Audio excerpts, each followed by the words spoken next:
Hey, everybody. Welcome back to CVO Gun Talk. I'm here with Mike McAmeal. Hello.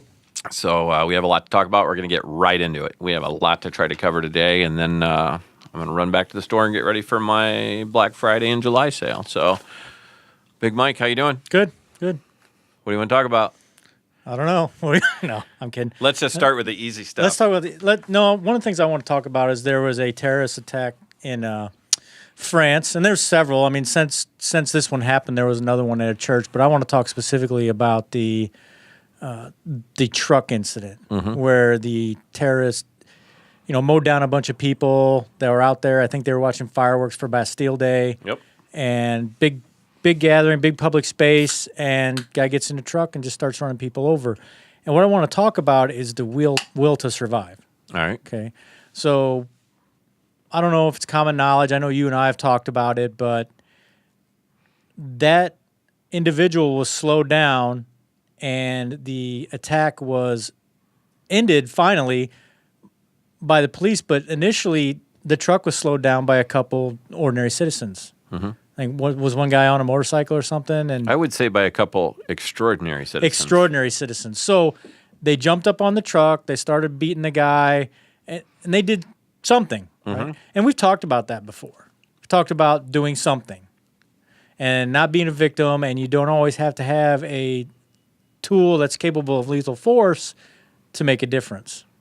No, you're right. I mean, you and I did talk about that. You see the guy, the footage isn't real clear, that original guy that tries to, looks like he's trying to hop on a train like the good old days in the horses, but he gets up next to it on his motorcycle and, in my mind, he's kind of like, well, screw this, it isn't going to work out. So he just dumps the bike and he hops on the truck. But there was already a guy forward of the door on the driver's side hanging onto the truck. So, I made a mention of it back in that time on Facebook saying whoever these guys are, hats off to them. But like you said, so all they did was start pounding on the dude to make him have to come to a stop in the truck in some way, shape, or form. And then I think good guys with guns ended up putting a bunch of holes in the bad guy. But yeah, they did. And will to survive. You're exactly right. And what they did was they broke his concentration, right? They made him focus on something besides the bad thing he was doing. And that's all we've ever preached, I think, for a lot of self-defense scenarios is it's not about the tool. It's not about, ultimately about how much training you have. It's about your mental fortitude, your intestinal fortitude, whatever you want to call it, and your will to survive. And if you're in a mass shooting type situation, a terrorist attack, home invasion, you're accosted on the street, you have to be ready to deal with it. And you have to mentally prepare for these things, and you're more likely to survive should you act, no matter how you act. You know that. It's not a bravado thing, but, like I try to tell people is, you and I teach class on Wednesday nights, whatever. So I always say the words that it's easy to sit up here and say this following statement, are you ready to take another human life? But you're exactly right. Is you got to decide, are you willing to go all the way? What is it you would do? And again, if you sit around and daydream about what would I do in this situation or that situation, even if all you do is mentally try to prepare yourself of what could I do in this situation, that's better than no training at all. Right. That visualization technique, it's used Olympic athletes. When I used to, in my glory days as a high school wrestler, all right? Used to visualize move. This is the move I'm going to do, and if that doesn't work, I'll do another move. And you chain them together. You kind of string them together, and you need to do that in your own, life. Get in different situations. You need to think about what will I do now to survive if something happens. Where's the exit? What's my next move? What am I willing to do? And that's the will. You got to have the will. You got to harden your mind, or you're just going to be a victim. Sometimes things go forgotten for a while, not by everybody, but one of the great examples I always like to refer to is Todd Beamer, Flight 93. And, sure. And it's a shame I don't know the name of the other people with him because he wasn't alone, but it's just obviously that famous call that he made home to his wife that's on the answering machine and all that. You never forget the dude just had like you said, he had the intestinal fortitude that I'm going to do something about this, and whether they tried to come up with the idea that, hey, we're going to take the food cart or the food cart and push it forward and ram that dude, whatever, but unfortunately, all those people perished on Flight 93, but you have to look at the idea that he's like, hey, I'm not going to let this plane go crashing in a building somewhere or whatever. So and if you're an adult, you're going to know that good guys don't always win. No.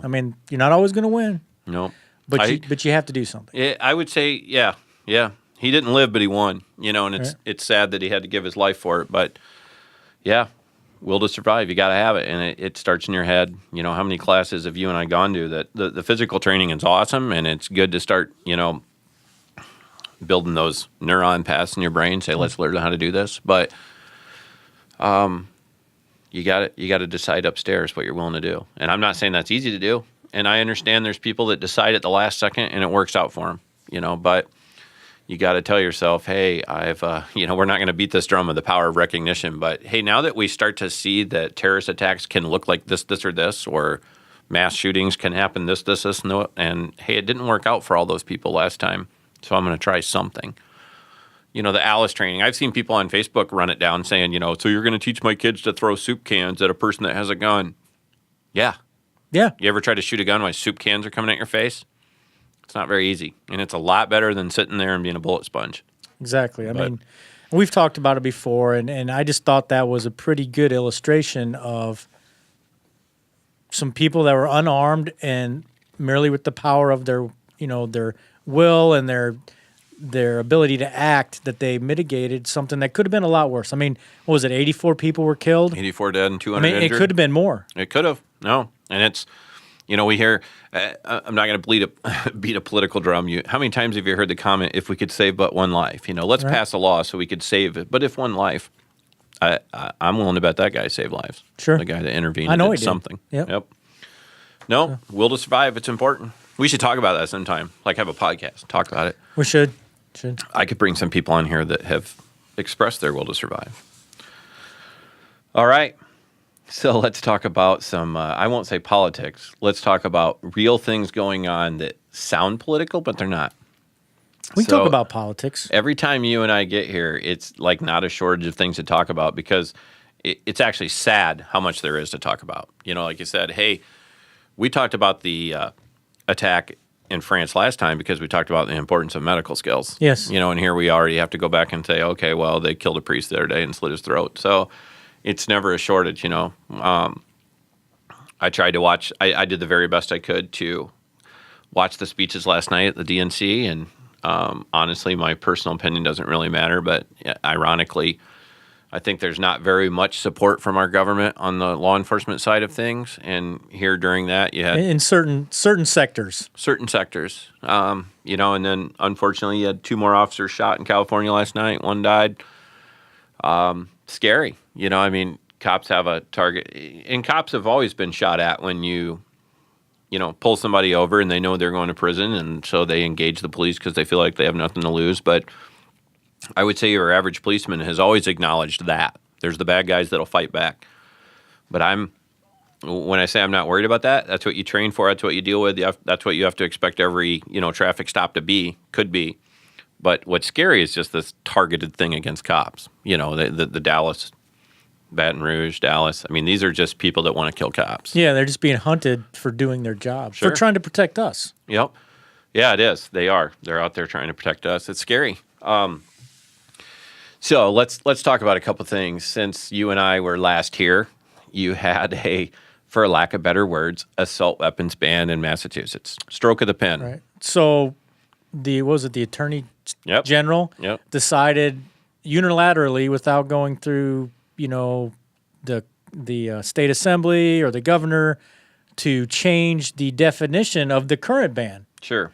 And it really expanded it. And if I'm correct me if I'm wrong, but she basically, you can't have anything that even looks like a assault weapon. Sure. You're familiar with in the past that during the first failed law that Bill Clinton passed, you had the 10-year study that says, hey, you can own AR-15, but you can't have a collapsible stock, you can't have a flash suppressor, and it can't come with a 30-round magazine.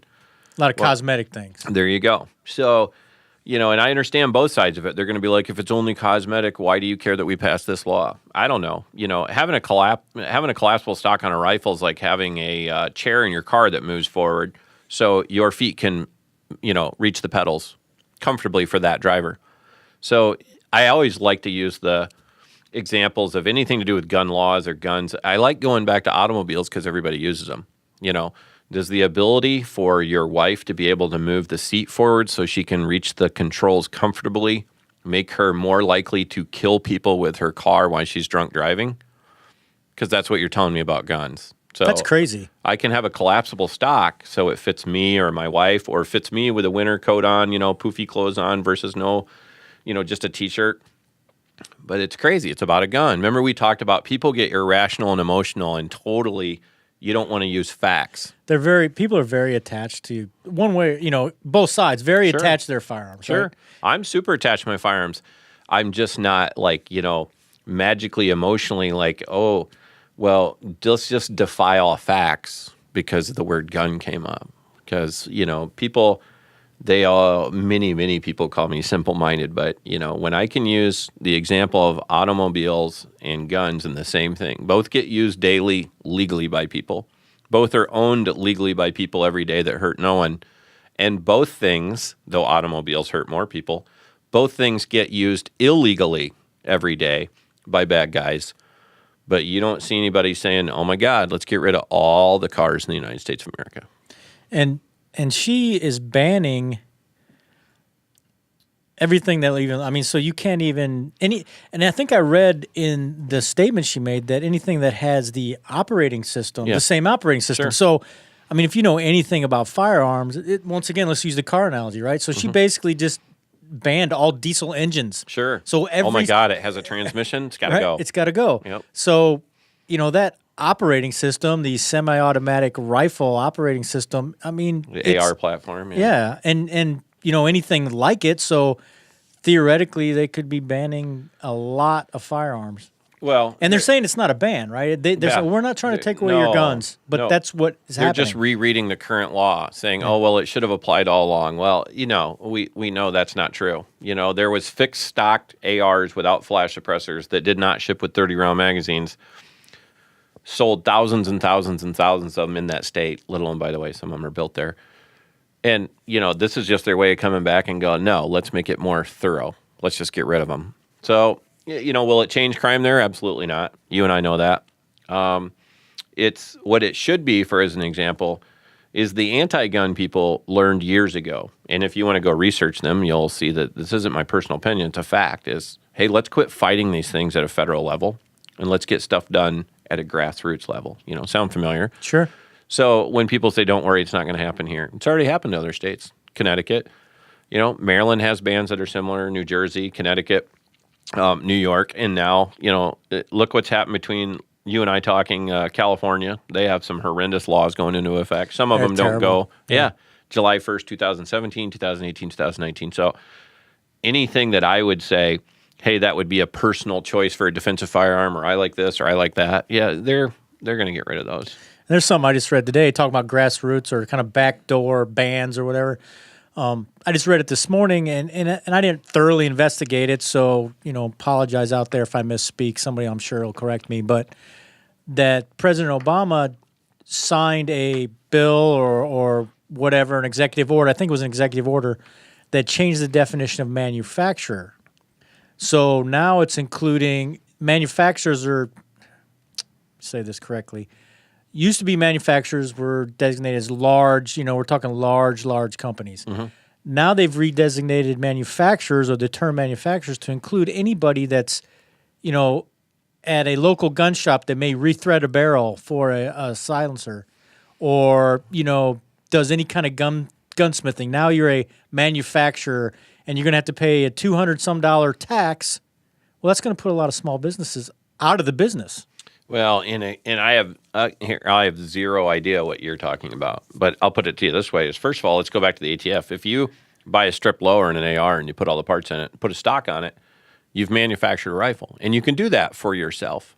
So it would be easy if you wanted to play devil's advocate for them to go back and say, well, you guys have already all acknowledged that when you bought this stripped receiver and then you build it into a gun, that you manufactured a gun, and you have to hang on to that. You don't manufacture guns and get rid of them; they're for your use. So when you're not a licensed manufacturer that builds things and sells things, that's what a lot of people don't realize is, hey, if you go and build your own gun, that's awesome. And by law, the government lets you do that, but you don't get rid of it because now you're manufacturing and selling them and you have to be licensed to do that. So things out there people need to be careful about. I understand the joy of building your own rifles, and but better know what you're doing with them in the long run. So, we have that. And when people say, hey, it won't happen here, this and that. So, yeah, Senator Matt McCoy from over in the Des Moines area, what is it, District 21? Shocker, I know. But you know what? Hey, when you say shocker, when I look up who he is, I have no, in the past, he's already been openly anti-gun, and that's fine. Everybody should have their opinion. But he's coming out saying, hey, I'm going to submit this bill to the Senate, and I want to pass something that has an assault weapons ban here in Iowa. And then he starts talking about how it's because they're a threat to law enforcement. So this is where I start telling people that this is where people need to erase the emotions from it, because is it emotional when people die? Sure it is. It's emotional whether it was natural causes, and sometimes it's more emotional when it's non-natural causes. And of course, you get those emotions flaring when you put it in the news, right? And talk about it and make people scared. So, well, that's what it is. It's a lot of fear-mongering. Yeah. So here's a guy that wants to, I wish he would watch. I don't think he's going to see our podcast, but Senator McCoy. You could tag him. Senator McCoy, if you're listening, let's talk about some logic. So here he is worried about rifles, assault rifles, by the way, not just rifles, assault rifles, because they're a threat to law enforcement. And remember, like I always say, I'm a huge believer in like science and facts and history. Yeah, I've heard that you said that before. I've said that before. So right now, if you wanted to go backwards only 90 days, you could try to make this look really bad. You could say, well, oh my God, an assault rifle killed those 2 officers down in Baton Rouge. Yep, it did. That's a fact. They were legally purchased, and then you could say, we still don't know. And I would love for people to say, hey, Ernie, here's the link, here's the proof, here's that. So I'm just telling you, I have no proof. I have not seen what I call a credited report of what gun the guy in Dallas was using. Yeah, I've seen a few different things. I mean, we talked about, I've seen SKS. Yeah, I don't know. Then I've saw some other variant of the AR, and it's just...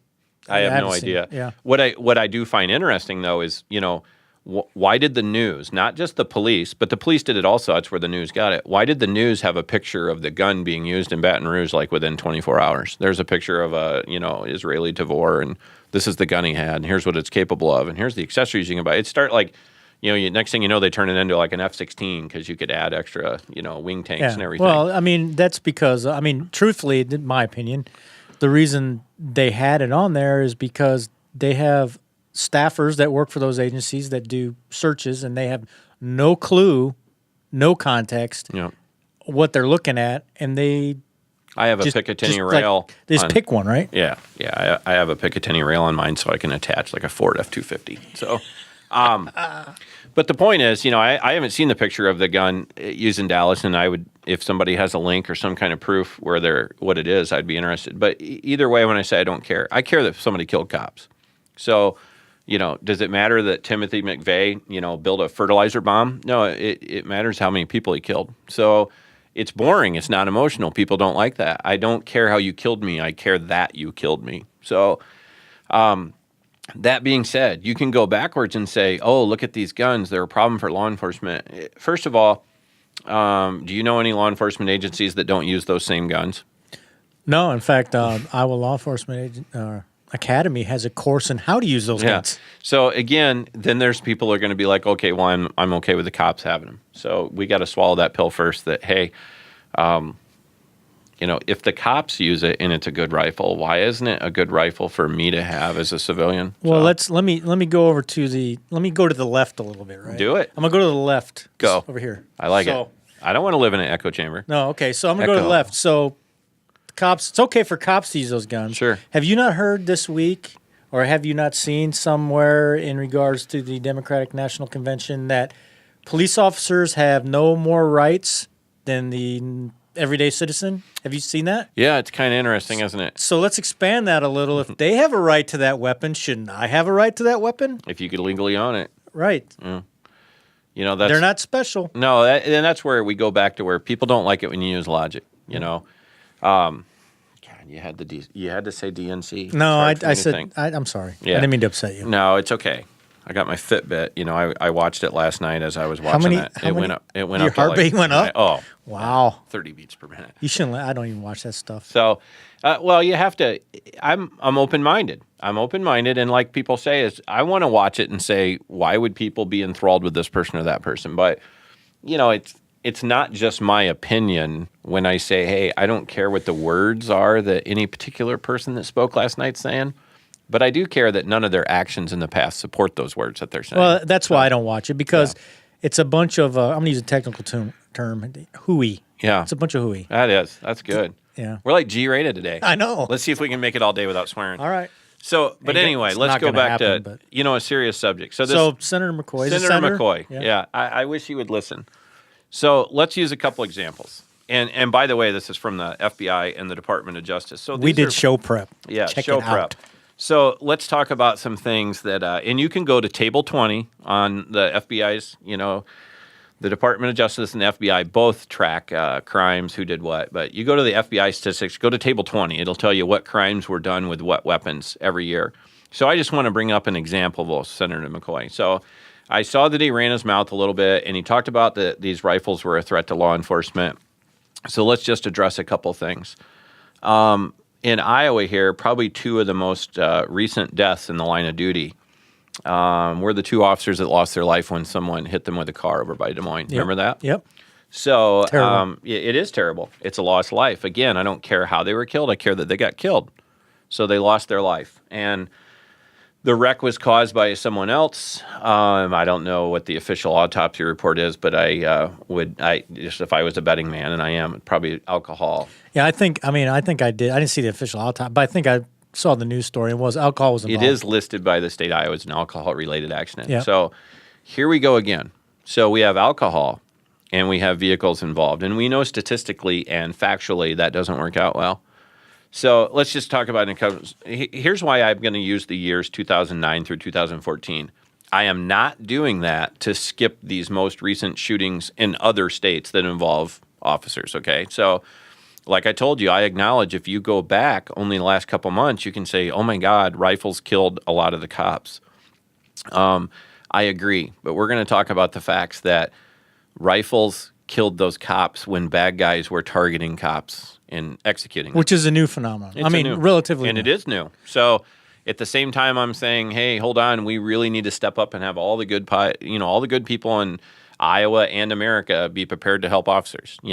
I'm not telling everybody. I've never been the guy that says, oh, the good thing is all these concealed carry people can hop out and help the cops. No, you never heard that lecture from me. That's how you get yourself shot. That is how you get yourself shot. But do I know lots of those people that say, if I'm driving by the side of the road and I see a guy on top of an officer punching him in the head over and over and over, do I think they would get out and try to help in some way? Yes, they would. And most of the ones you and I hang around in, and I'm not saying that's normal. Most of them that you and I hang around too know that answer is not to pull my gun out and try to shoot a guy who's 1 feet away from an officer on top of him wrestling him, right? But do I think they would run over there and tackle the dude or try to help? Sure. But let's go back to the real problems. So you have two officers killed by a drunk driver. It's been a while since an officer was shot in Iowa, but it does happen. But let's look at the real facts. So first of all, the number one killer of police officers in this country is auto accidents. I mean, most people think of it. Are you familiar with below 100? Yes, I am. Okay. So I know a guy that knows a guy, right? Yeah, I know a guy that knows a guy. But I mean, they talk about that. Sure. Right? So wear your seatbelt, wear your vest. Sure. Yep. And that's another thing most people don't realize. The police vests have saved more police in car accidents than anything. Yes. Disperses that impact pretty well. But the point is, it's just quite logical. You have record gun sales going on. And I'm going to go back to why I picked 2009 to 2014. You're supposed to keep me on task. Sorry, I'm doing a horrible So job. Senator McCoy on his own Facebook page, I just went back and looked at a couple things, and he was talking about the opiate-related and the prescription drug deaths in Iowa and how they're massively on the rise. And they are, by the way, nationwide and in Iowa. You being in EMS, being involved in all that, you understand that prescription drug deaths are not rare, are they? No, they're not. I mean, and that's why, not to get too far off topic, but Narcan is becoming a big discussion. Absolutely. Like, should we give it to cops? Should lay people have it? Mm-hmm. I mean, if you don't know what Narcan is a drug that reverses the effects of opiates. And it's very effective, and there's a lot of people that think everybody should have it available for, overdoses. Yep. It works though, doesn't it? It does has work. a pretty good success rate. Yeah, it does. Yeah. And I don't doubt that that's going to become normal in the world of law enforcement. Yeah, there's a lot of law enforcement around the country that's already carrying it. Mm-hmm. So I'm going to use the years 2009 to 2014 because he was pointing out how bad the deaths were related to these drugs. And those, by the way, are also legally prescribed drugs, as in prescription drugs that people use illegally or wrongful or accidentally, right? Right. So whether they intend to overdose, whether they took somebody else's pills and overdose, whether, and if you want to go, if you really want to add to those deaths, you can say for people that make mistakes with prescriptions, but we won't even go there. So if you've listened to any of the radio stations in the last couple of months, and I can't tag the radio station or tell you exactly which one it is, but you can try to prove me wrong and you won't, is the Iowa Department of Public Health has been running ads on the radio saying, hey, lock up your prescriptions, take care of these. These kill more people than automobiles in Iowa. That's literally, somebody will be able to say, hey, Ernie, here's that link. But I've heard it like 10 times. It's very real. So you have the Department of Public Health, or the Iowa Department of Public Health, telling people, hey, you need to take this super serious because, the deaths are up because of this. And it's killing more people than cars. And we all know that cars kill a lot of people. So let's just give a couple examples. So in the year 2009, we'll go back because that's where he started talking about these, the deaths being on the rise from prescription drugs. So in the year 2009, 371 people were killed by cars in Iowa. In the year 2009, you have 371 people killed by vehicles in Iowa. Now, whether you want to say they ran them over on purpose or that's drunk driving, of that 371 people who got killed by a car in Iowa in 2009 alone, you have the known alcohol-related one or accidents are 93 of those. So about 25%. Okay. Yep. So you got 371 people killed, 25% of the time, roughly, it was alcohol-related. But we don't have anybody trying to ban cars or alcohol in Iowa, do we? No, not anybody seriously. We don't have Senator McCoy worrying about, banning cars, especially big ones that go fast. Or like Ford F-250s that hold 13 people in them, so when they drive off the road in Texas and it kills them all, which that was a real story, by the way, we didn't have people going, oh my God, a vehicle shouldn't be able to hold that many people. We can't have high-capacity vehicles. Don't have that. But, again, people don't like my dry sense of humor, right? So let's go back to 2009 and say, okay, rifles. And now I'm saying all rifles. So we're not just saying assault rifles. All rifles. So this includes hunting accidents. All rifles in Iowa. All rifles. In 2009, killed one person. So one person died from a rifle. We're not sure, hey, he's a senator, so he could actually tell us what kind it was. So you have one person killed by a rifle and 371 people killed by cars, but he wants to worry about trying to ban rifles. So I'm going to go through a couple numbers. You ready? Yep. 2010, 390 people killed by cars. Alcohol related is 78. So you also have 2010, you had one person killed with a rifle. So again, weird numbers. Now let's even if he's saying even all handguns, everything all together, firearms total was 21 for the year 2010. Mostly handgun, one rifle, 4 shotguns because we're Iowa. 7 are unknown, so we could even play the game of what if some of those were. It gets literally boring, and I'm not belittling any of these deaths. The problem is, like I said, I'm just going to go 2009 through 2014. These are just rifle deaths, so bear with me. 2009 through 2014, you had 1, 0, 3, 1, and 1. Now, if I did the same thing and said, here's your car deaths, 371, 390, 360, 365, 317, 322, all of which you can go and look, and those are provided by Iowa, the very government that he trusts and works for, and I respect. Anywhere from about 93 to 113 each of those years. So roughly, again, almost a third to 25% always involve alcohol. So we have something that's killing hundreds more people a year in Iowa, of which also involves alcohol. But I don't see anybody out trying to ban Chevy trucks or Suburbans or, Toyotas or anything else. And when people talk about how stupid that is, it's like, no, it kills more people. Quit telling me about if we could save one life. Quit telling me it's because it poses a threat to law enforcement. Do you know how often law enforcement officials are killed on the side of the road working one accident that involves a drunk driver, and they get killed by another drunk driver? Absolutely. Yep. You know, that's happens more often than you think. Oh, it happens. I mean, multiple times a year. You can look on YouTube and see all kinds of crazy videos. Sure. Yep. And that's sadly normal. If somebody's going to like, oh, I've never heard of such thing, then you don't know anybody in law enforcement and you haven't been paying attention to the news. You know, when you want to tell yourself that's the same thing, that's like trying to say there was an officer who was involved in a gunfight with a bad guy that had an assault rifle, and another guy, unrelated, with an assault rifle showed up and killed the officer. If that would happen, it would be all over the news, right? It would be like the number one story that two different people decided to kill officers with assault rifles. But they would call that an ambush or... Sure. And again, here's what's interesting. People hate this logic, but,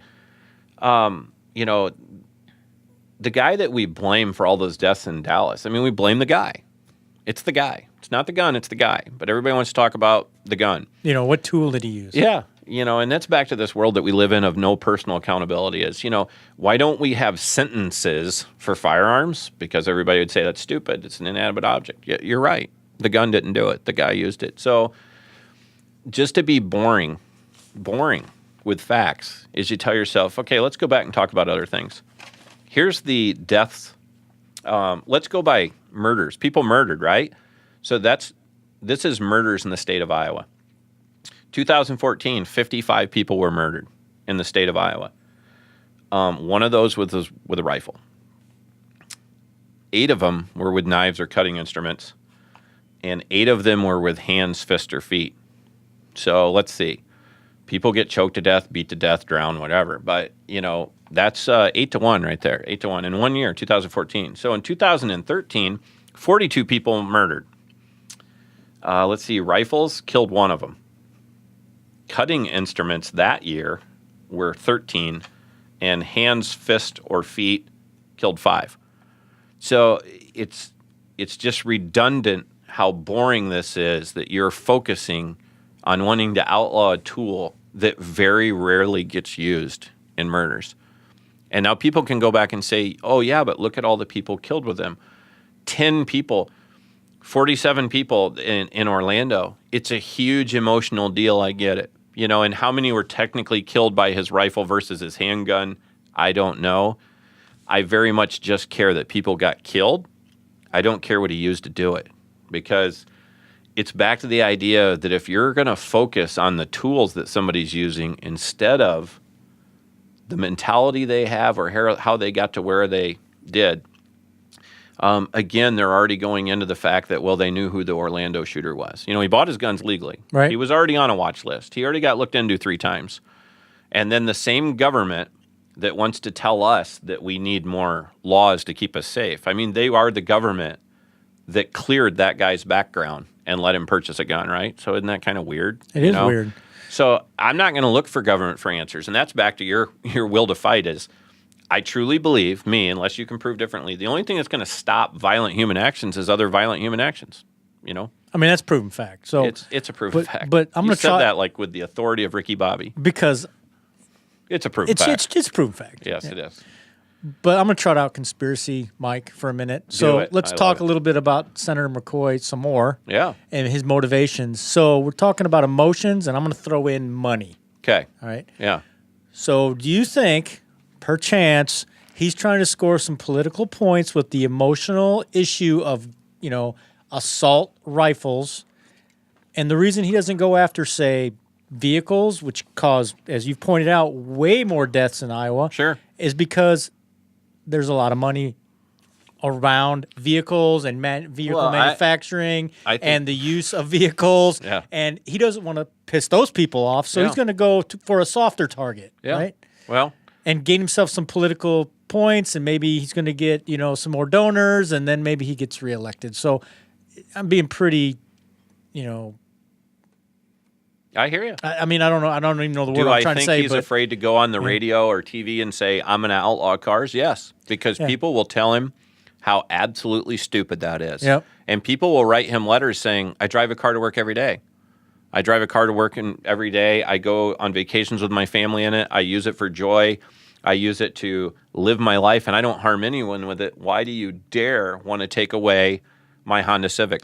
And that's the point I'm trying to make. This big grandstand play of I'm going to, introduce an assault weapons ban. It's pandering, right? Yeah. It's pandering, and it's gutless. And if he really, really cared about people, he would look at those statistics you just read off, and he'd say, we need to make cars safer. Yeah, let's make cars safer. Or we need to give people better driver's education. We need to do something, right? I mean, if he really, really cared about people, he'd go after the highway safety people, the car manufacturers. I don't know if he's doing that. Maybe he does. Hold on, though. You said go after the manufacturers, and I know where you're going with that. But is it the manufacturer's fault for what the end use of their product is? No.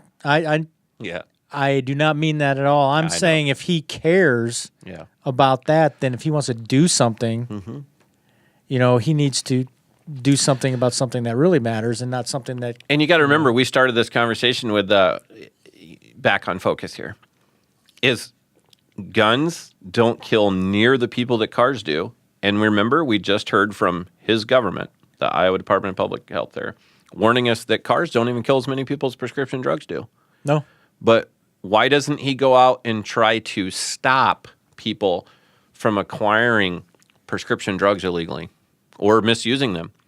Why doesn't he just come up with a simple plan that keeps people from stopping ODing or illegally taking drugs or taking too much? Why doesn't he just do that? It should be simple, because all you need to do is write a law that controls human actions and decisions, right? It should be super simple. Well, that's, that works very well everywhere. Yeah. Right? In the movie Minority Report. It does. Or the book 1984. Yeah. So it just gets frustrating that, again, I've had people say all kinds of things about me, how I'm part of the problem. You don't care, this and that. It's like, no, it's super simple that you can't write a law that's going to actually change human behavior if somebody intends to do somebody harm. And it doesn't do any good. And I don't mind stating this because this isn't an opinion. This is a fact. Hillary Clinton's running for president, right? Got nominated last night. That's a fact, yeah. That's a fact.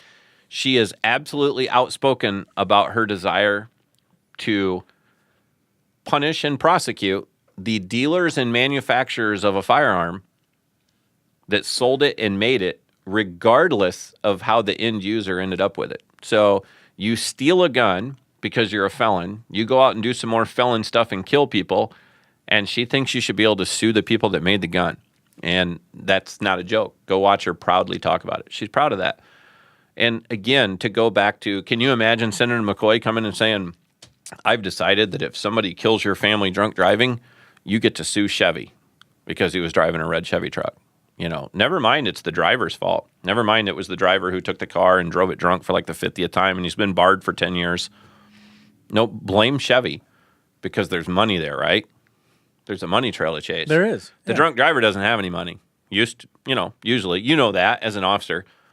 It's like you don't find people that are barred 3 times over that are drunk driving for the 5th time and say, oh, hey, they got 80 grand in their bank account. Yeah, because they would have a chauffeur at that point. Yeah, they really would. If Joe Walsh has one, then it's just ridiculous, Mike, that we have to talk about such things. And I'll probably make a separate video. And I really would like to meet this guy. Maybe he would come over. I could go to his house, and maybe you could sit down and talk and say, "Tell me, you guys tell could me have how one of this those helps." Beer summit things. A beer summit. I would like that. It's just ridiculous. And I wish you could tell me a number. I mean, he does it for a living.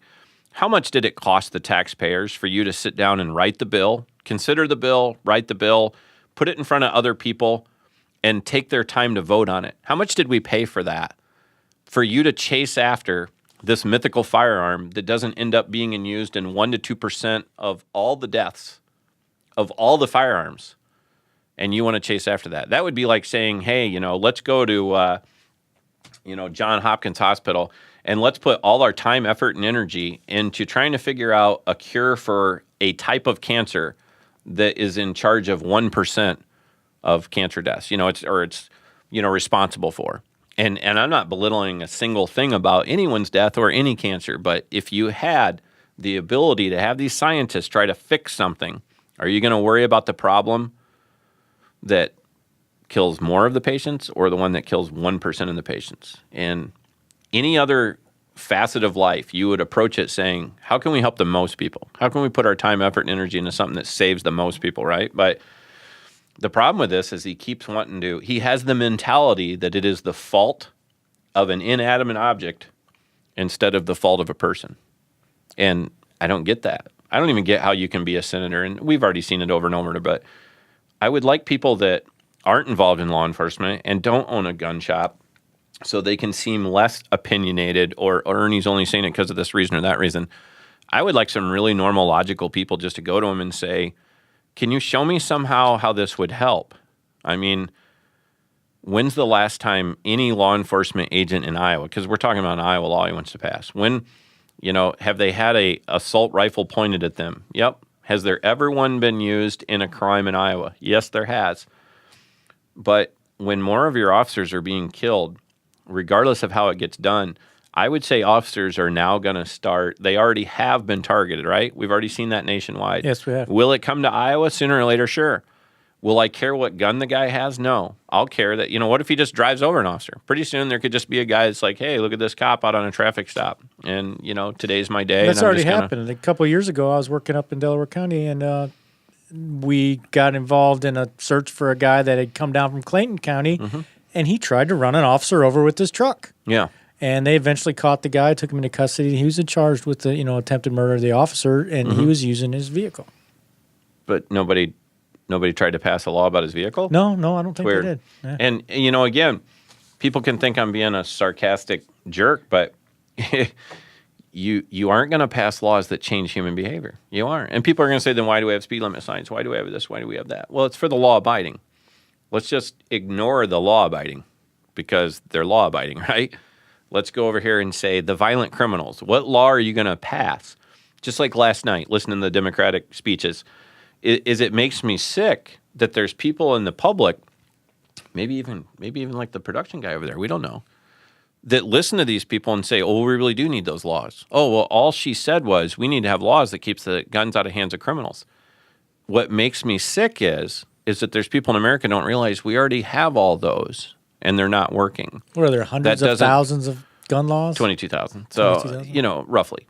So, but the point is like you try to tell yourself, it's the same thing I always say is if you think passing more gun laws that law-abiding people that purchase guns legally, which is most all the guns, do bad guys have guns that they walked into Dick's Sporting Goods and bought? No, they don't really do that because it's called you need to not be a felon, right? So when you realize that the vast majority, more than 3/4 on any type of government checklist you want to look at, any type of government statistic you want to go look at, when people say, well, most of all these guns were bought legally. No, Mike McAmeel buying a gun legally in 1987, and then it got stolen or sold 3 times and stolen from the person that legally bought it. Now it's a stolen gun. I don't care that it was legally purchased however many years ago. You and I both know, and anyone that wants to take the time to look up the FBI statistics, because they'll tell you, and the ATF will tell you, most guns used in crimes were acquired illegally.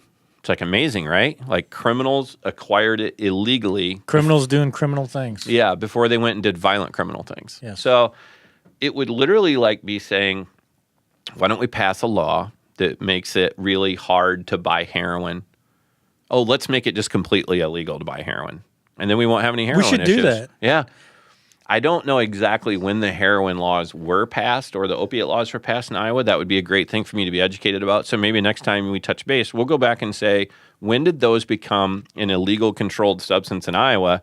Because apparently all the people dying from it don't know about it. And all the people selling it. Now you have a mix in heroin and fentanyl, and it's killing a lot of people, isn't it? Yeah. That's not just oh, this is happening in L.A. That's happening in Iowa. Right here in Cedar Rapids. Yep. I think there was a guy sentenced for it just the other day here in Cedar Rapids to life in prison. Was it not? Yeah, I did see that article. Yep. Guilty of selling it, and he was doing the mixing the whole heroin. I think he got life in prison. But again, nobody tried to blame the heroin. Nobody said, I blame heroin. How about they go and prosecute the guy that sold it, the guy that used it, the guy that was dealing it. So it's just one of those things. And when people say, then why don't they prosecute a gun dealer? No, wait. The whole point was he was selling something illegally. I don't sell things illegally. So the end use doesn't matter to me when I say doesn't matter, is when the gun gets stolen from your house and you report it to police, do whatever, and then it gets stolen again later, and then 5 years later it gets used in a crime. Why does it matter where it was made or who sold it the first time legally? Why doesn't it matter what did the criminal do with it? And if it got acquired criminally, could they go back and prosecute the other person? Because sometimes people steal guns and then sell them, right? So one crime was to steal the gun, then they sell the gun illegally, and then those people go and commit violent crimes with them. So that's a whole bunch of crime. And people get frustrated when I say, tell me what law you're going to write, what words on paper are going to make people stop doing that. And instead, all they do is pass laws that would only affect the law-abiding people of, in this case, Iowa. It's ridiculous. So part of being a member of a free society is, it's that balance, right? That's why we have some laws. Mm-hmm. You got people that are way over on. No, we have lots of laws. Well, we do. There's literally a law about everything. I'm saying some laws as in we have them. Because you could be, have anarchy where there are no laws, and you could have, a total totalitarian state where there's like every aspect of your life is scrutinized and there's a rule about it. But in a free society, we have to have some laws to, make it. You don't want people doing things that are dangerous for other people, and you don't want people affecting other people. But you can't continually keep chipping away at the freedoms of good people. Yeah, because that is the only person losing rights. Yes. Criminals don't care about rights. And that's what I'm talking about, Senator McCoy. He is pandering. He is going for the easy kill, using the scary words and the emotional argument, and trying to score himself some political I would love points. to sit down and talk to him. I would like to talk to him about his logic behind it. Give me some facts. And like I said, we can go back and say, oh my God, there's been 7 law enforcement people killed in the last 60 days by these scary rifles. Well, let's go back to the idea of, first of all, I don't blame the rifle. I blame the bad guys. If you want to try to say we need to do stuff to keep guns out of criminals' hands, neither of those two individuals were criminals before this started, I believe, were they? Yeah, I don't think they were. And definitely the Orlando shooter wasn't, No. And I don't want to say he didn't kill any law enforcement other than I do believe it was an off-duty officer doing security inside the club when that first went down. I think so. So I know they don't call that like an on-duty death, but it's still the fact that we already have checks and balances in place to try to figure out, not just try to figure out, the government decides whether you can have a gun or not. The government is the decider on that. That's a George Bush word. I like it. I'll go with it. The decider? They're the decider. The but one yet who you have decides? you have a woman employed by that same federal government that let this guy have a gun that he ended up using to kill people. And you're never going to not have that happen. You're never going to have a program that says, oh, well, we just need you to take this test over here and we're going to run a background check on you. And that's going to tell us that within the next 10 years or 20 years, you're ever going to get mad or drunk while driving your car and then go off the road and kill somebody. And as stupid as that sounds, people need to realize that about you can't invent more laws or some type of system that's going to sort out how to end evil. Well, The mental problem, when people are like, oh, the whole mental health system needs to be revamped. That's great, and that's easy to say. And it's serious. I know people in that industry, and I understand when people say, well, it's frustrating that really legally this person can still go buy a gun. Very true. You tell me when you're ready to give up all the HIPAA laws that allows let's say the Lynn County Sheriff. I've talked to them, and I totally understand it. They have to go by what your criminal record is, right? And they have to go by what they know about you. So when people say they should have done something about this guy or that guy, you tell me when all of public's ready to open up their medical records to the government. and that's kind of the Pandora's box. Mm-hmm. You start giving away, you start giving out people's information, then you open that door, you set that precedent, and now government's got access to all this other information. And they've already, my opinion, they've already got access to way too much information already. Mm-hmm. I'm a bit of a less government is better, and I would like way less government than most people do, I think. I'm totally fine with having, practically no government. Yeah. I don't need them at all. Yeah. But I understand that's not the way most people live their lives. But we have to. Most people count on the government for a lot, don't they? They do. Which is kind of how we got to where we're at. Because it's, to use the phrase, if the power goes out, nanny state, let's put everybody in bubble wrap so they don't injure themselves. And give them a safe zone. And let's give them a safe zone. Let's make more laws and more laws and more laws. So we put them in tight little boxes with left and right perimeters or, left and right side rails and backstops. And, they're in their little box and they never can get out of their little box because then they're safe in their little box. Yeah. Basically, we have the general decay of anybody that takes responsibility for themselves. I mean, when I tried to openly listen to all those speeches in the last couple of days, all I keep hearing is how we need to revamp the law enforcement community, right? We need to retrain them. We need to do this. We need to hire them differently. We need to do that. I mean, literally all I hear is the attitude of there's something wrong with police. Have there been police that made mistakes or purposely decided to violate somebody's rights? Absolutely. There sure has.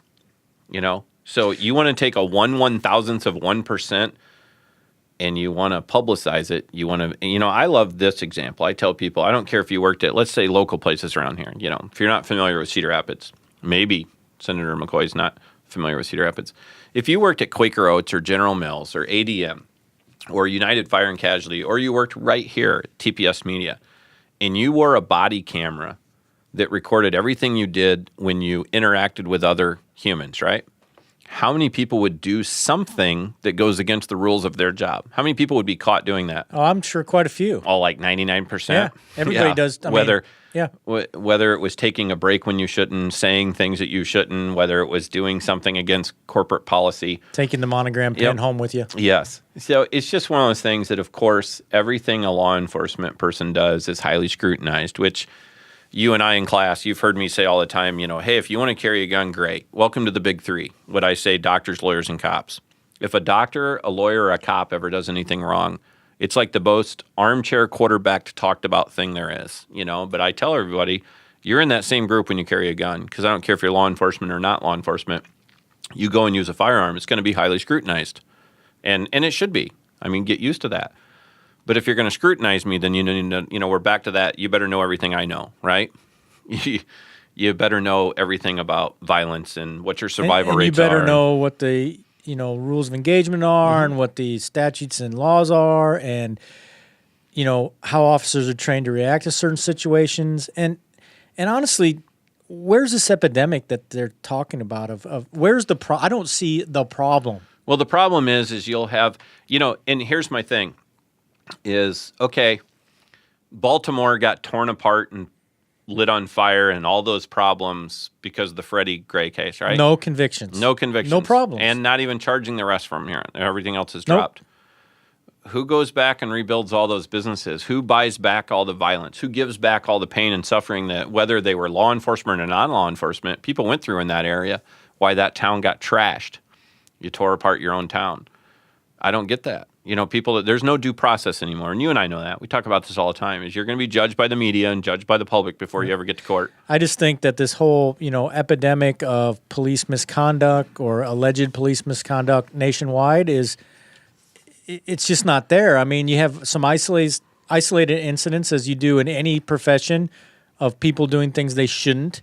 But there is no epidemic. There is no, nationwide conspiracy, and I said that last time. It's just ridiculous, and folks really need to, just stop and be pragmatic about it, and say, we need to just support our law enforcement officers, and yeah, you laugh. Not right? just say it. Yeah, do it. Do it. And there's many, many more examples of officers doing good things every day. Somebody brought up a good point the other day. I mean, there's millions, I would say millions, of law enforcement interactions every single day that never get talked about. Mm-hmm. Well, I posted a video the other day. I just say that because I went and put it up there. But did you watch the body camera video of the guy that responds to the wife been shot by her husband. Oh, and he runs up rescued the there. kids? Yeah. Yes, I did. And it's like I tried to tell everybody, it's dramatic. We used it I used it, not we, not speaking for you. I used it for a couple reasons. First of all, that isn't rare. It isn't rare to see an officer run in to a scary situation and help people and put themselves in harm's way. They do it every day. They do it every day. But not because I'm friends with law enforcement am I saying that. It's just a fact. So here's the interesting thing is, will Fox News, CNN, MSNBC, whatever, will all those people play that video over and over and over and over for me, please, as much as I've seen the other videos played lately? I mean, how many times have I seen on the news the video footage of the person in Baton Rouge that got shot? I won't say his name, but the thing that started the whole problem down there, right? Right. The thing that it's like, okay, well, there's several different video angles, and you can see some interesting things if you want to look for facts. And by the way, again, like you tell people, is until I tell you what to look for, you won't look for it, right? So when you have people that say, oh, I didn't see this, or I didn't see that, or it doesn't look like that way to me, what if I tell you what to look for? What if law enforcement say, even simple things like, hey, by the way, why did that officer act that way? And why did he shove that guy onto the car hood so hard? Well, because when he went to put the handcuff on him and the guy tensed up all of a sudden, that's called a clue in the law enforcement world. That's what some people do right before they try to fight you, right? So not every single person that gets scared and tenses up when they get handcuffs on them means they're going to try to fight you, but it is okay to use that power of recognition and say, oh my God, we might be in a fight for our life right here. Yeah. But, I'm just tired of all the video footage of it. It's kind of like one of those things that if you want to try to show everything you think is bad that cops did, there are absolutely officers in the United States of America that have went out and murdered people on duty. But when that actually happens, believe me, it would get publicized. When people talk about automatic weapons, real automatic weapons, right? And I think somebody can chime in at this point, but up until definitely recently, for real machine guns that have ever been used in crimes in the United States of America, like actual real machine guns, is in the single digits. And one of those was an officer out on the East Coast that went home during his lunch break and shot up his entire family reunion with his duty machine gun. There's a dude that went over the edge, right? So it's one of those things that you help me out. How do I want to say this? Do all priests go and rape kids? No, but you hear about them, right? And they should be prosecuted. So I don't go and blame all priests for what some did. I don't blame all cops for what some did. And everybody doesn't really feel that way, or they don't use that same ratio when you say, oh, a radical Muslim killed people, right? Oh my God, I said radical Muslim. And we get lectured what? Don't think negatively about all Muslims. Don't and I don't judge everybody. But, it's how ironic and simple is it when you had a picture of a radical Muslim dude with a firearm. He somehow, doesn't represent all Muslims, but he represents every single person with a firearm. You can't have it both ways. You're either open-minded and you realize that there is a small percentage of any group of people. If you want to say white people and black people, if you want to say Asian people and Hispanic people, if you want to say male and female, if you want to say cops versus UPS drivers, there is a small percentage of any group of people that's a bad egg. And you can't write a law that stops all those people from doing anything. You can't I keep going back to this simplicity. I tell people, if you walked out in your backyard and somebody was beating your kid to death with a baseball bat, what kind of words do you want to write on paper to make him quit doing it? I mean, it's that silly. You want to put some words on paper to try to stop a violent action. That's what some of these things are. And like you said, we can't have total anarchy, but laws are there to give people a guideline to go by, right? Is that a good word? Guideline? Yeah, guideline. But I'm so tired of everyone being judged by the actions of a few, and everyone's guilty of it. And whether they say, well, we have all these gun problems because of this one guy, But if I said, hey, we can't trust any Muslim because of this one guy, I'm evil, right? Neither are right. And you're profiling racist. Yeah. So, but, don't get me started on that. When you read some facts, you become racist. Ask Rudy Giuliani. Didn't work out for him to read the FBI statistics out loud. No. Next week, Not next week. In a couple weeks, I do. We're going to bring on a special guest, and this is a surprise for you. We're going to read special some guest. Yeah, I'm writing it down. Nope. It's going to be a surprise. You're going to like it. Is it Dr. Max? No, I'm going to let you know about 30 seconds before we walk in the door. But we're going to talk about some FBI statistics. Okay. We're going to talk about how many white people get murdered, how many black people get murdered, how often it's this race versus that race. I want to talk about what the age groups are, and we'll even talk about like the demographics of where they live. And so me and my special guest, and including you, we'll let you participate. We're just going to read FBI statistics off the FBI charts, and it'll be fun. It'll be fun from the point of view that we will tell people what is the most common age group of the most common race that kills what other age group of whatever race. And we are going to read the government facts, and we'll give people all the tables so they can follow along. They could go home and look that up and say, hey, all these guys are doing is reading numbers off the FBI statistics. And you can be there that day or not, because there's going to be people that don't like it. They're not going to like what I have to say. But I have a special guest that's going to help me, so we'll work it out. But I'm tired of it when people don't want to say, well, what's the most likely thing to kill you is texting while driving versus, you have a gun in your house, you're 43 times more likely to be killed with it. That's what Sarah Brady tells you. They love that number, 43 times more likely. They can't tell me statistically why that exists. That's kind of like saying, Mike, if you own let's pick something cool, like how about the old Ford Pantera? You ever remember that? That's a real car. Yeah, I think I do. Yeah. It's like a little sporty thing, right? If you own a Ford Pantera, you are 10,000 times more likely to die in a Ford Pantera car accident than I am because I don't have one. Yeah, that's understandable, right? Unless, hey, what if I'm walking across the street to check my mail and you drive over me in your Ford Pantera? Now I've been killed in a Ford Pantera accident. All I'm trying to say is I get tired of statistics that get manipulated and twisted when we got to go back to the idea of we have humans killing other humans. You can't write a law that controls human actions. And we can't waste what I feel is wasting the taxpayers' money to try to chase after an inanimate object that doesn't do any harm.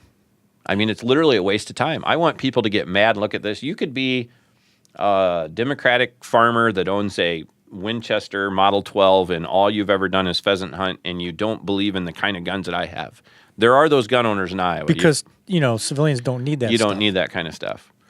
I need those people to open their eyes and say, why are we wasting our time, effort, and energy on this? Why are we wasting taxpayers' money on this? Why are we wasting the time of our government, which has other things to do? The Iowa Senate has better things to do than talk about something that is not the number one threat to law enforcement. Number one threat to law enforcement would be, honestly, automobile-related things. As you know, the under 100. Let's be responsible for ourselves and don't drive too crazy, right? Right. And there's certain times you do. Somebody hits their little one pin and, means I'm going to fight for my life. Cops are going to drive pretty fast to help them, aren't they? They should, yeah. Yep, they should. They need to do that. But, you got to take a report across town because somebody broke into a car last night. That's nothing that you rush to. That's not a light and sirens scenario. Not a light and sirens kind of scenario. But we also understand that sometimes, officers die in single car accidents trying to respond to something. Which is also why, I go over and over. There's a lot of things you don't fake in life. Like you better not ever fake some kind of bad police call, right? You better not make people drive fast, Right. You're putting other people's lives in danger. Oh, it's like when, every once in a while we have to test our alarm system at the store. It's just something smart to do. And we always go way, way in advance in that by telling the police department, hey, here's what we're going to do. And we have a policeman there. So that way we make sure everybody, because there might have been like some dude in the, bathroom stall, right? That's like code toilet. So we don't want that brown, guy. Right? Yeah. Code brown. We don't want that guy or they're all getting back in the car and all of a sudden hearing that there's an alarm at Cedar Valley Outfitters because they take that stuff serious, Like, oh my God, somebody's breaking into the gun store. And by the way, the people that usually break into gun stores and steal guns do pretty violent things with them based off that stuff called facts, history. But the point is we make sure those cops don't come racing there. And we've even had accidental alarms go off. And immediately we're calling the police saying, hey, here's our code word, slow everybody down. Like, don't have somebody die in a car crash come into my fake alarm. That would suck. So, I don't know, I'm rambling. All right. I'm pretty upset, dude. I'm I know. my Fitbit. Yeah. But how's your heart rate right now? Yeah, 95. That's you just walked around the block pretty quickly. I just get sick of the idea that politicians sell themselves that they're going to make people safer. Yeah, it's disingenuous. It is very disingenuous, and they actually have more access and assets to know the truth than the general public. Yes. And they tend to be disingenuous. That's a good word. Because I'm trying not to use like words that have F's and other stuff. Yeah, we're in not. them, you know. So we're doing so good so far. Right? I know. I'm going to make it all the way through. Hooey. Yeah, hooey. All right, moving on. Just go ahead and talk about something that's super easy to deal with, like should we ban open carry? Well, so I want to talk about this because I got in a conversation with a few people that are nominally, pro Second Amendment. So by pro Second Amendment, they agree that the Second Amendment, the right to self-defense includes firearms, and the Second Amendment kind of gives us, the Constitution doesn't give us any rights, but it kind of outlines our rights that we already have naturally. So they all agree with me on that. However, they thought that maybe we should ban open carry because open carry is, scary. So I want to talk a little bit about it. And, we always say that we don't really recommend open carry for a lot of reasons. No, we don't recommend ever open carry. Yeah, but for a lot of reasons. For a lot of reasons. You make yourself a target. It requires a lot more retention training. You might get dragged into something you don't want to get dragged into. You really, really limit your options. And people do use it as a political tool of intimidation sometimes when they think they can, they think it's a way to get their point across. All those reasons are reasons why we don't recommend open carry. However, the right of open carry needs to be maintained. Oh, I agree. And you had a story the other day. We were talking about this, and just simply, was it a family rated story? it was the tire changing story. I know. So no, yeah, that's the thing. Like I tell everybody, I talk out of two sides of my mouth. Absolutely, I will go.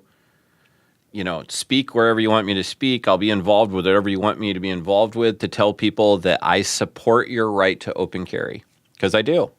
I just don't choose to do it. Like, I'm not going to do it. It should not be against the law. So my story to you isn't justification for it. It's just to tell people how it really works. Because first of all, I'm going to keep my gun concealed everywhere I go. But yeah, a couple winters ago, and when it was really, really cold, I was on the side of the road trying to help a lady change a tire, and I've told this story from a couple different angles for a couple different reasons. Is first of all, real life, I learned about metallurgy. So when you have aluminum rims that are on a steel hub, and it was literally like 16 below zero, yeah, those are hard to get off. So it's like ice road truckers. Yeah, oh man. So we were on the side of I-380, and I had to get underneath the car and try to beat on the wheel with a 2x4, and I mean, it was like, oh my God, I can't get this tire off. Well, I'm laying on the ground. I told the lady to get in the car with her kid. It's cold out. And I'm trying to get this tire off. And, I see these other lights roll up. And I have to pay attention to the fact that, hey, okay, please don't run over my legs on the side of the road, whoever it is. And sure enough, it was a state trooper being a nice guy coming by. He didn't get out and like kill anybody for no reason whatsoever. It was amazing, right? So he controlled himself. Yes. He got out to like kind of block traffic, make sure I was doing okay. He saw I was changing the tire, and I knew right from the get-go that literally laying on the ground the way I had, that my coat had come up and my gun was exposed. I was carrying it like 4:30, 5 o'clock kind of thing. And I just heard him. He just said, hey, you have a permit for that, right? I'm like, yep. And he's like, okay. And he basically just sat there with his flashlight out, waving cars around, making sure I didn't get run over and everything.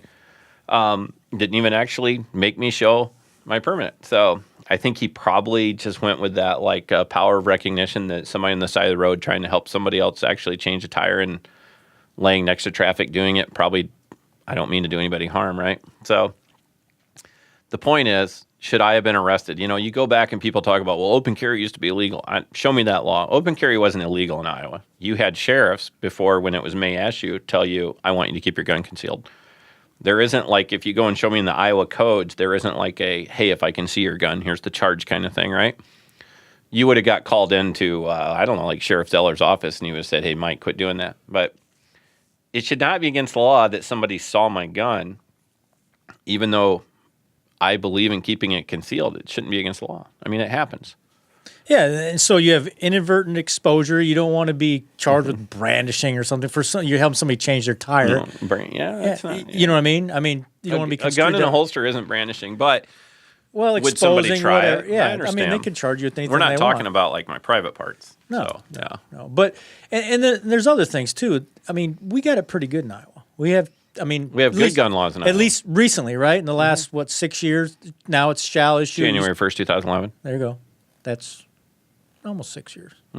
So we have shall issue versus other parts of the country that may issue. So may issue means it's up to the individual sheriff whether you get a permit or not to carry. If you live in some states, like, I don't know, California, where they don't tend to do that, and you can't open carry and you can't conceal carry, they've effectively banned your Second Amendment right by the fact that you can't open carry. Yeah. So that's why, in my opinion, open carry shouldn't be banned. I mean, for the reason you said and for the reason that it's too easy for people to backdoor take away your right to self-defense.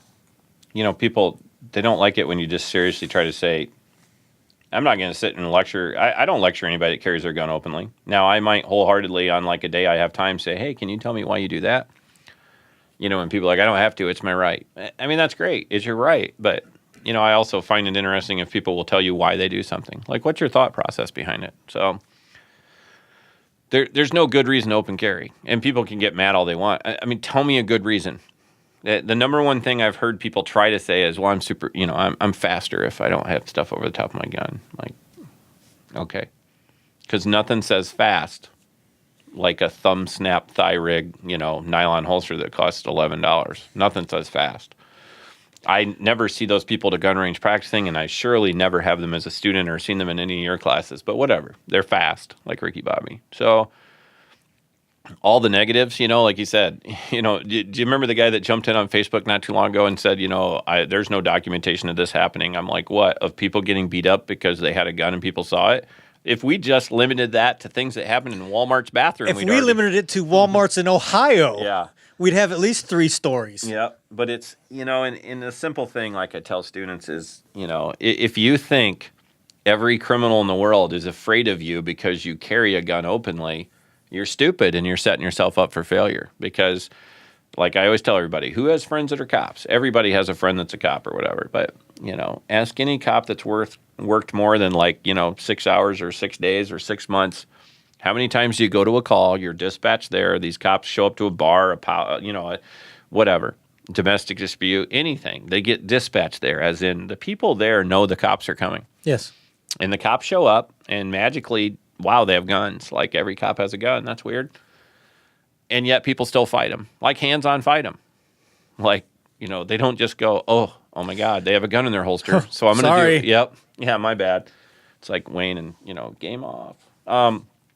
It's just that simple. So, and you and I know that, and I do respect law enforcement, and they have more training than most people, especially in the worlds of going hands-on and stuff. But so the point is, if cops show up and everybody know they're cops, and a lot of people think these cops are super highly trained ninjas. So the point is, the general public should realize that, hey, when I say the general public, we'll talk about the general gun world. There's no benefit to carrying that gun openly that isn't greatly outweighed by the bad things that could happen. By the risks. Sure. But I know it sounds like that lecture. Yeah, benefit. Let's go back to what we talked about earlier, though. You can't mitigate behavior by piling more laws on it. So we're going to take away, or the suggestion was we make a law to take away a certain behavior from the general public to make a even smaller group of people behave properly. In their opinion, behave properly. Sure. But you can't do that. No. You can't penalize the quote-unquote good guys because you can't justify bad behavior by more bad behavior. You ever said that as a parent? Kind of. Yeah. Just because your brother did it doesn't mean, it's okay for you to do it. It was told to me a couple times myself, I think. Yeah. But so you can't take away somebody's general right to try to keep a few people from doing things that they probably shouldn't do. Yeah, and there's a couple times that stick out in my mind, like you said, is a lot of these people get bent out of shape and say, well, if people are afraid of me because I carry a gun, or, they walk out of a store, it's not my problem, it's my right. And it's like, dude, you're not helping. I've referred several times in the past to a very real story, and I think about it to this day. Is I was driving down First Avenue. I smoke. That's no secret. So I'm smoking a cigarette. I got my window down. I'm driving along, and here's like the little group of Bumblebee motorcycles, the crotch rockets, and that's cool. I love motorcycles. And two of those dudes, one being the closest one to me, they're staggered, riding the way they should, which puts one of them pretty close to the line right next to me, right? We're traveling the same direction. And I look over, and he's got a Springfield XD, because, yes, I know my guns. He's got a Springfield XD and a thigh rig, a nylon thigh rig, on his right leg, riding a crotch rocket. And I just literally thought to myself, it's like, I envisioned it, because you should visualize. It's like I could reach out, grab the grip of his gun, right? Because the gun's sturdy. And literally just go like this with my steering wheel and knock the dude in his motorcycle flying that way, and I would just have a gun in my hand. Mm-hmm. And, and I think about that because I'm like, wow, you're crazy, dude. You're going to get yourself, like, killed over your gun. When people think, well, I carry guns so people won't harm me. First of all, hey, believe me, I love motorcycles and I rode them, but they're dangerous. I mean, you are more likely to get injured crashing a motorcycle than you are crashing a car, right? It's a big metal box around you versus I'm riding on top of this thing. It doesn't work out well, motorcycles versus cars. And are there people in this town, and I always tell people this, is there's like people in Cedar Rapids who will not accept the fact that there are other people in Cedar Rapids that would literally kill you to take a gun from you, let alone just beat you up to take a gun from you, let alone just rob your house to take a gun from you. There's a lot of people that just don't think there's violent people around here. So, well, we know that's not true. Well, we know that's not true. And then people say, well, you're involved in law enforcement. No, how about you go read the police reports? How about just read the Gazette? Yeah. You said the G word. Did I? I'm sorry. That's all right. The local paper. Yeah. Just read the local paper. Read the local paper. I retract my previous statement. Better yet, don't just read the local paper. Go get the police reports. You can ask this, how many calls for service were there? Because sometimes the paper doesn't report facts because they offend people. Sometimes people are offended by the facts, even though when people say, hey, it's okay, just be honest with me, you won't hurt my feelings. Actually, sometimes the facts hurt people's feelings. It kind of disrupts their preconceived notion of what the problem is, right? Well, people get very attached to things, and they take it very personal when you dispute their feelings. It's emotional. It is emotional. I get emotional about certain things. I get emotional about open carry is a very emotional subject. I mean, it's a right versus, best practice thing.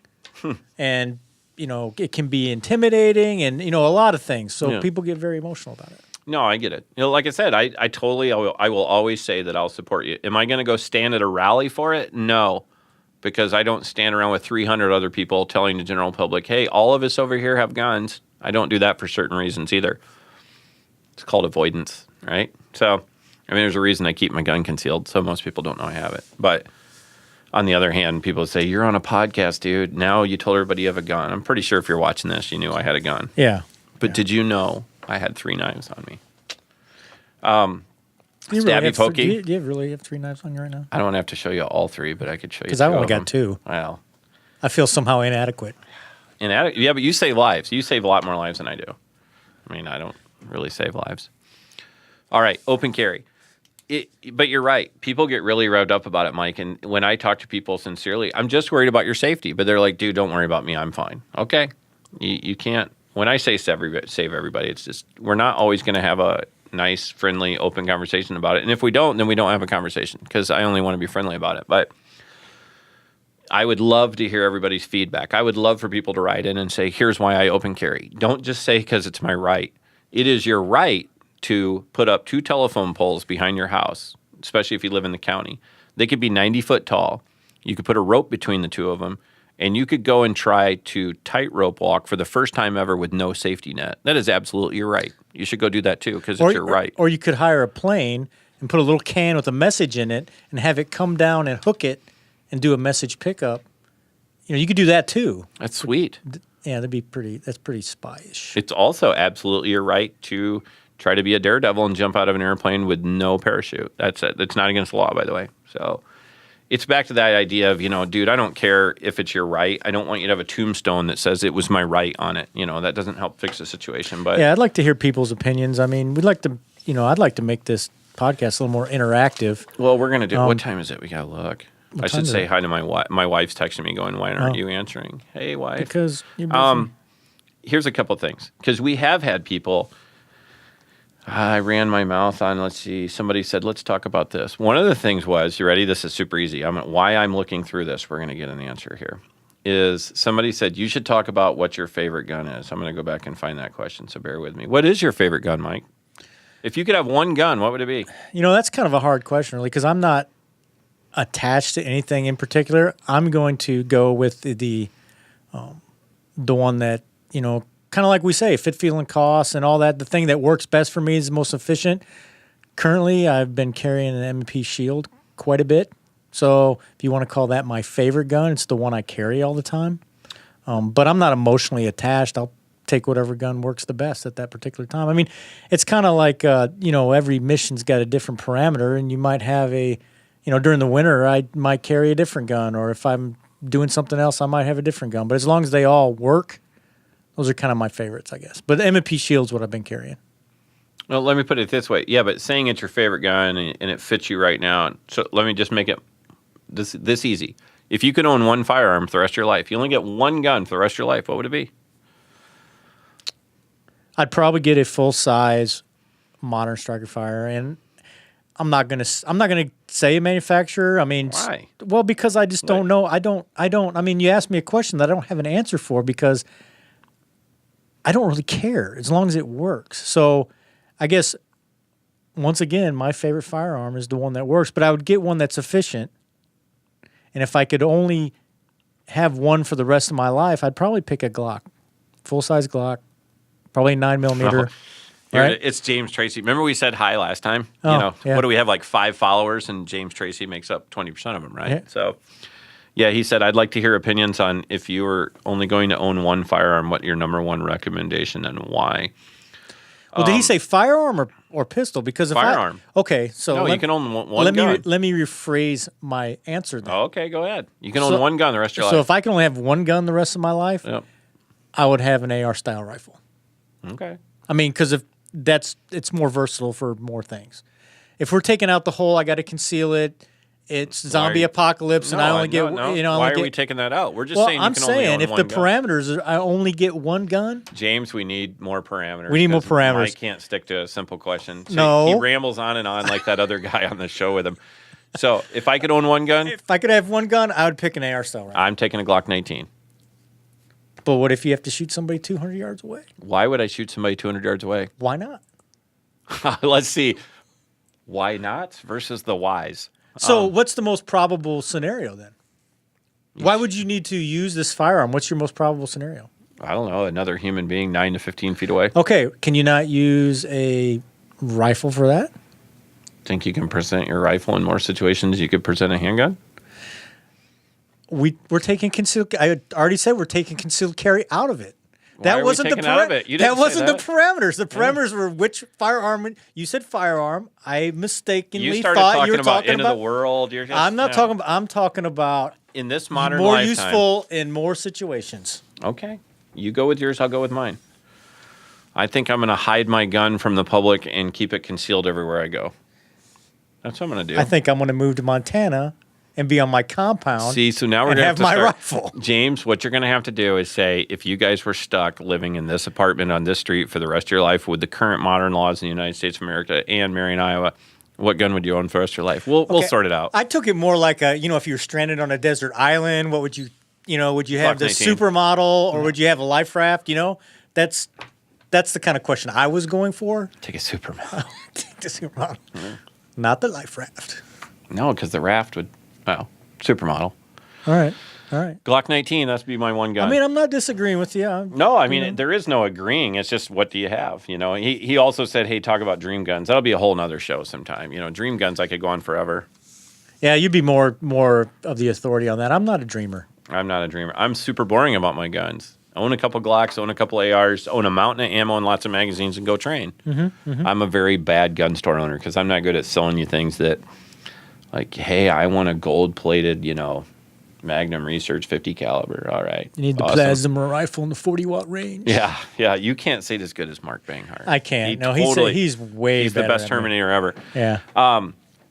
Now, you have a note here, and I'm just, you and I shared some pictures back and forth. That sounds kind of different, but vet your instructors.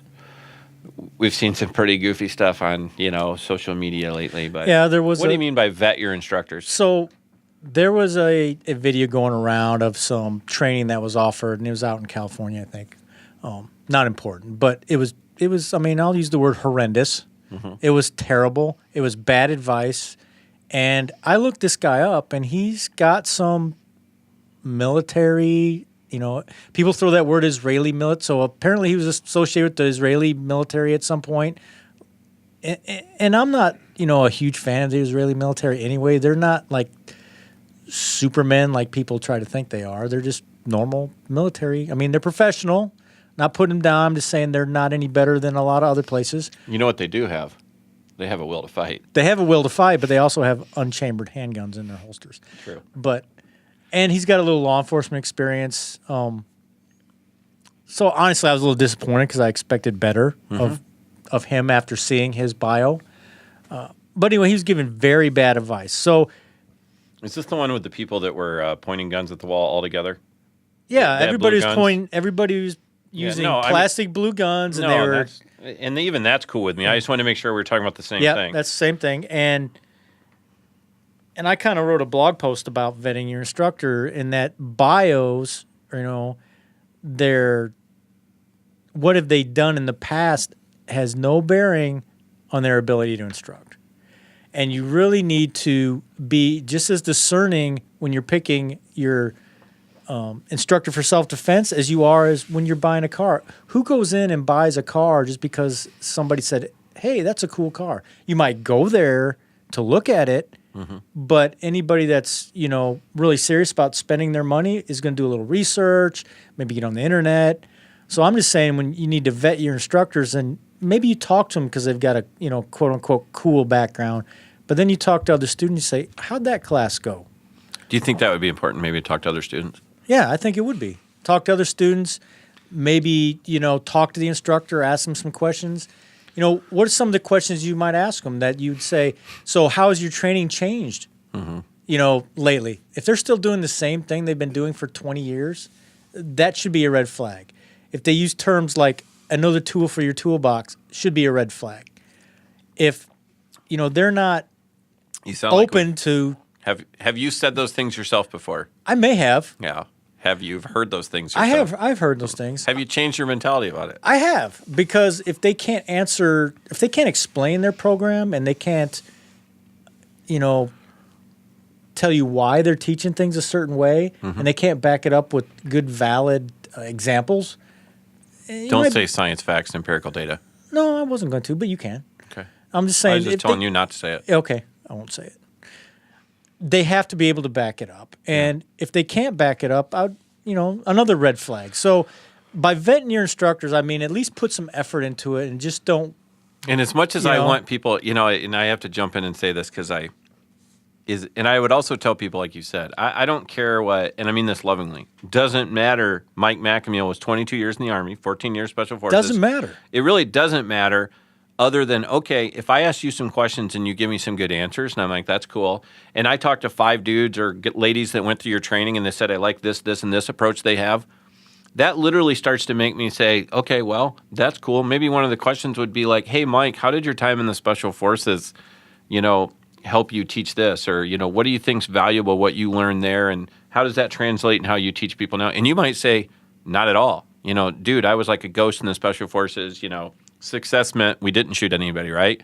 Success was nobody had to shoot a gun at all on one of your missions. No, that's true. But I'm not saying experience and past history doesn't mean anything. Oh, absolutely. I will tell you my time in the military, one of our main core missions was teaching foreign armies. And that's where I learned how to get my point across to people that may not even speak the same language. So I learned to teach. It had nothing to do with any cool guy stuff. it's about an ability to teach. And maybe the experience helps you recognize problems that students may have commonly, so. Those people that can't do teach, right? You've heard that saying? I said that like 7 or 8 or 9 years I've heard ago. that. Now I give everybody permission. If I ever use that, punch me in the throat. Yeah, those that can't do teach. I don't think that's the way it works. I'm just saying be critical and don't just take everything at face value.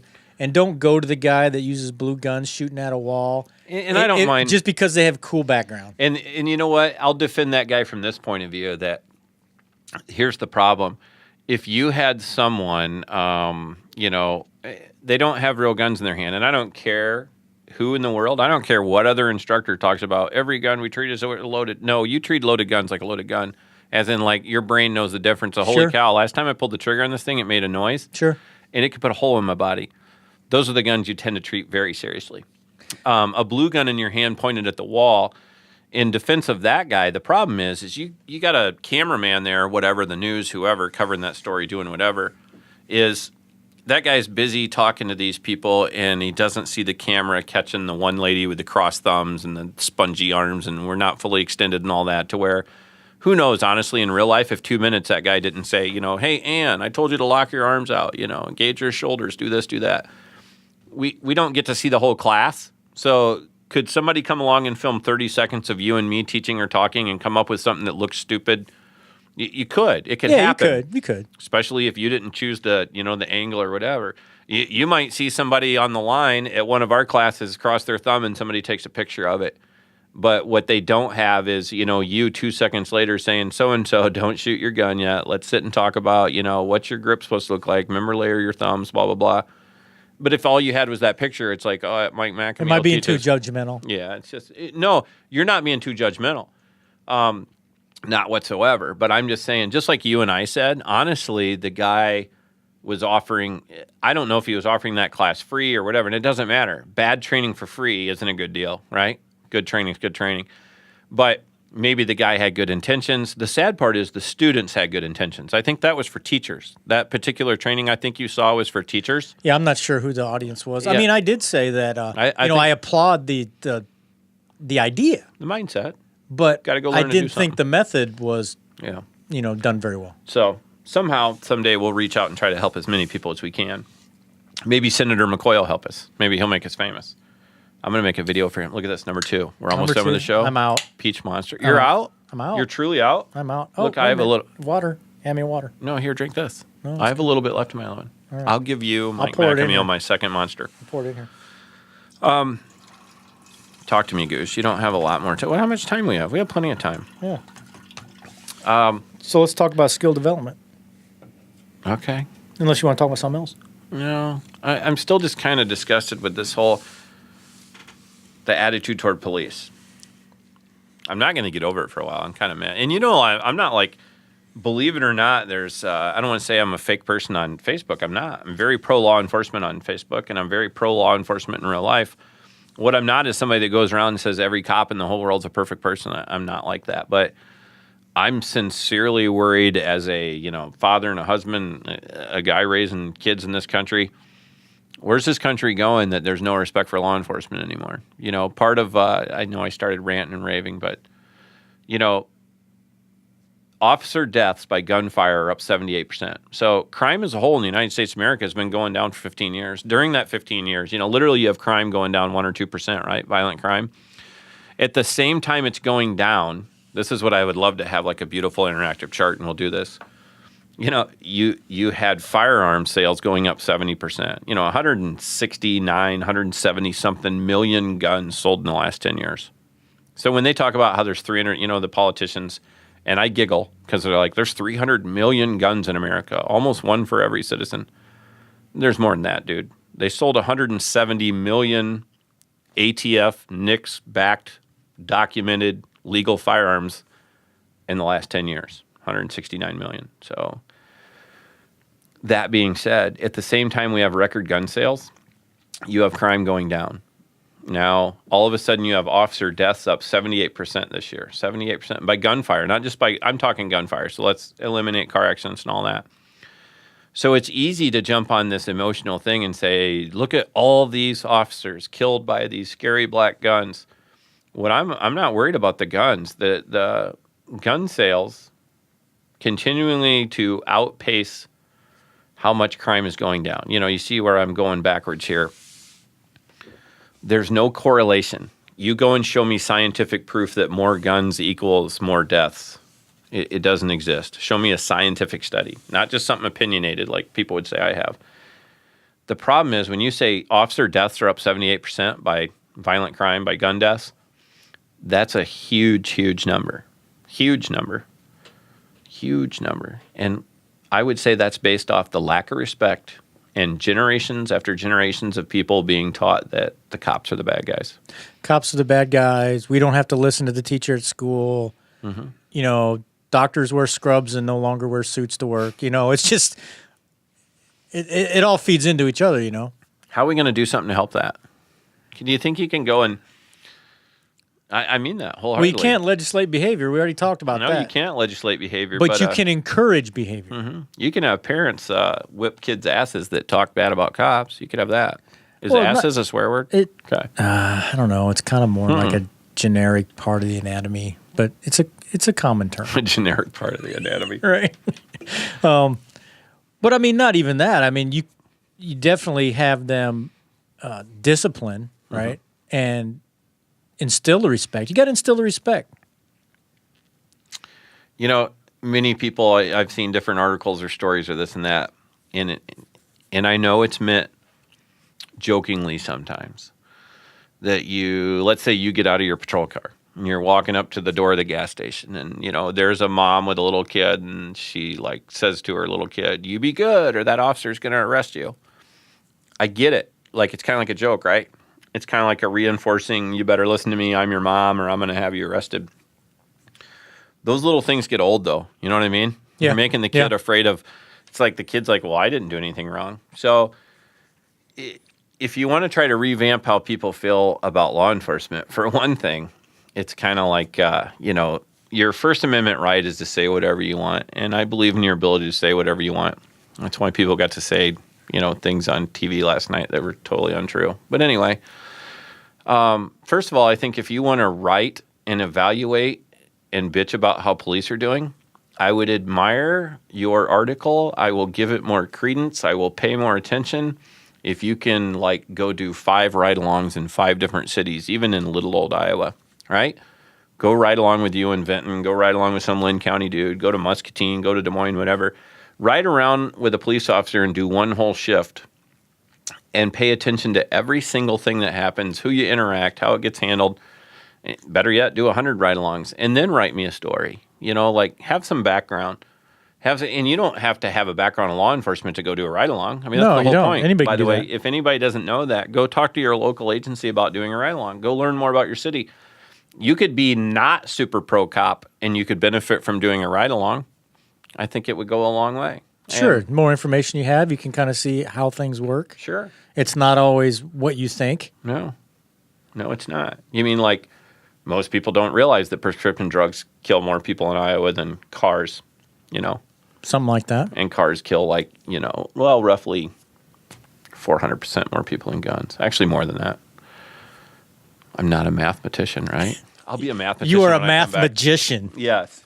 Yeah. You just take things like this, and it just infuriates me that, like I said, I would love to sit down with Senator McCoy and say, let's look at the numbers. And you know what people like to say? They say, okay, if you believe in facts, if there was no guns, why wouldn't gun deaths go down? And it's like, you're right. If we lived on an island with no guns, there'd be no gun deaths. But that's not the same as asking all law-abiding citizens to turn in their firearms, right? And that's not the same thing as saying there would be no deaths. Yeah. Because humans are very ingenious, and they just think of something else. I almost used that guy's name, but I don't want to. He's just over in the corner. What do you call him? The production genius. So I'll read some numbers to him just to see if you watch his facial expressions, okay? We'll see if he's like, holy cow, that's interesting. So let's see. Total murders in 2014, 55. 8 of them were done with hands and feet. 8 of them were done with knives and cutting instruments. And you had 10 done with handguns. So knives and feet and hands killed more people than handguns in 2014 in the state of Iowa. But again, can we write some laws that say quit killing people with your hands? I think they're already like on the record, right? Not allowed to choke people. Well, I don't think not allowed to strike people. I don't think the law says anything about the means. It just says you can't kill people. I know. So, but it is back to the simplicity of how are we ever going to fix things when, you have 8 people in 2014 killed with knives. But if we ran around saying, okay, that's it. Senator McCoy, what I need you to do is get rid of the steak knives at your house. It doesn't matter that you and your wife or your family, if you have a wife, don't know. You prepare meals every day. You use knives to cut up chicken. You cut up radishes. You cut up whatever. You need to get rid of all those because some people kill people with those things. As a matter of fact, every household needs to get rid of all their knives. I don't care what you use them for. I don't care that they're a tool to use. And you use them for a multitude of reasons, from deadheading flowers to cutting up your chicken breast to whatever. We need to get rid of them all. Flowers? What's that? Seriously, you don't know that? I'm not a gardener. You're not like a gardening guy? No. That's it. We're doing a show on gardening. All right. Got to expand my skill set. Hydroponic. What's that mean? But the point is, those kind of things when people say that's stupid, is it stupid? So let's go back to rifles. In that same year, rifles killed one person. So you have one person killed by a rifle, and we don't even know there's an assault rifle. Let's say it was. We'll make up that it was. Probably wasn't, but we'll make up that it was. In 2014, one person killed with a rifle, 8 people killed with knives. Isn't that called an 8-to-1 ratio, I believe?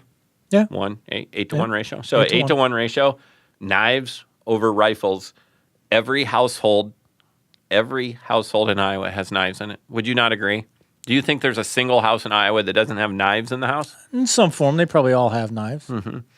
Why shouldn't we fear what those knives are doing? It's kind of like, by the way, you can go and look, and there was a shovel used to kill somebody. There was a shovel used. So you had one shovel used, and you had a rifle. So should we fear the shovels hanging in our in the garage?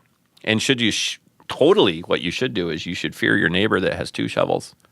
Why does anybody need 2 shovels? Nobody needs 2 shovels. I like to whisper 2. So it's that simple, though, Mike. And, I say this over and over. I'm a high school educated guy. You can make fun of my lack of higher education. But, it's no different than a Glock or an AK. Let's keep it simple so it works for lots of people. I like that. Can somebody explain to me why we shouldn't outlaw knives if they've killed more people than rifles? I mean, I would like Senator McCoy to tell me that. If you want to talk about things, this is just knives, okay? Just knives. 2014, 8 people. 2013, 13 people. 2012, we're down to 1 person. Congratulations, we had a good year. 2011, killed 10 people in Iowa. 2010, killed 4 people in Iowa. 2009, 8 people. So that was just knives. So they killed dozens of people in that amount of time. Dozens if you add all those together. So why aren't we doing anything about knives? Do you think people would laugh? They probably would. Can you buy a knife everywhere? Just about. Yeah, but I mean, why aren't we doing something about it? Because it's people, right? It's people are the problem. How are we going to go forth and fix that? Education. We're going to start taking more suggestions. We're going to have people please write in so we can read your ideas to the public. So between this time and whenever we get back here and work with the production genius, which we're going to figure out, I truly am I'm going to do a well-spoken, non-emotional, factual video for Senator McCoy. And we will talk about the gun deaths in Iowa. We'll talk about the murders. And I'm going to see if I can get his attention because maybe he'll come talk to me. Maybe we could have him on the show. Maybe. He's, I don't dislike him whatsoever. I want to know what I don't know the guy. No, I don't. And that's the thing is I'm not mad at him. I want him to not waste taxpayers' time. And I want him to be very educated and open about the facts. I want him to be educated. I wonder if he realizes how many people get killed by cars in Iowa every year. It's probably something we should talk about. Yeah. What else you want to touch on, man? We got to go. It won't do any good for the people by the time they read this, but, I'm getting all jacked up for my Black Friday and July sale. So I got to go back and prep and cook some food. I got to teach. I'm teaching a lot of classes this weekend. So yes, that's it. If they could go back in time in their DeLorean and hit 88.8 miles per hour and go back to the future, they could go to your carbine class. By the time they watch this, they'll already be like reading people saying, man, that class was awesome. That class was awesome. But it'll be offered again. Yeah, we will. Well, I'll definitely do. You're teaching it. I'll definitely book one of those rifle classes in like a good month, like October or November, when it's like, hey, I'd like to wear a jacket and gloves and learn how to run my rifle. And we have another... especially since you feel it's the most important gun you can own. Well, I'm just saying if I could only have one. Yeah. My opinion is Glock 19. Okay. We're going to agree to disagree. No, I mean, there is no agreeing. The parameters were not set. Okay, I'll ask James Tracy to set the parameters. So, like, if all you had was $4 left and one mule to ride and 8 pounds of rice, but you could have one gun, what would it be? Well, it'd be a musket because apparently I'm in the Appalachian Mountains with my mule. I'm an Appalachian Caucasian. Don't make fun of me. Is that right?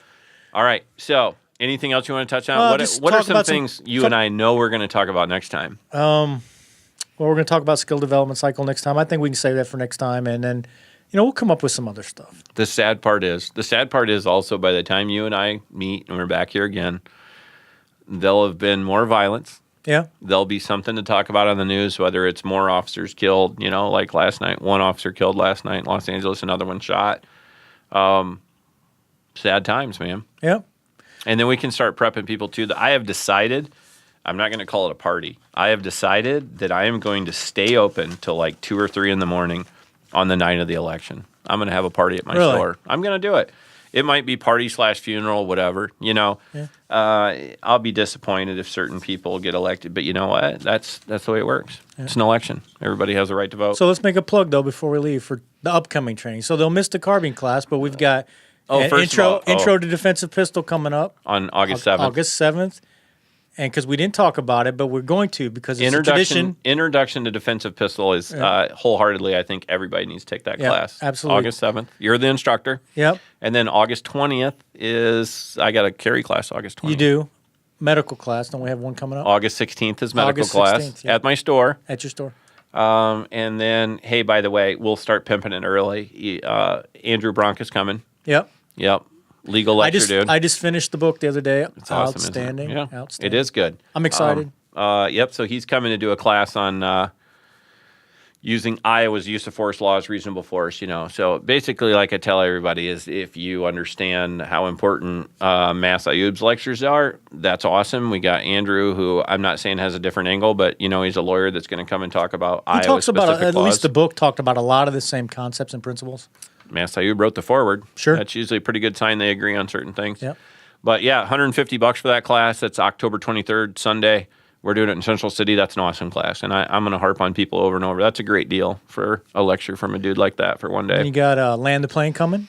Land the Plane is on, that's August 20th. August 20th? And then August 21st is Minnesota class. Carry. Yeah. So people have been asking about that. Like I tell them, depending on what county you go and get your permit from, which Cass County lets you do it by the mail, which is nice. So you'll have about $200 wrapped up in your permit between the cost of the permit and the class. But if you go to Minnesota a lot like I do, or relatively. If you went there once a year, I'd think that $200 for 5 years is worth it. It's worth it.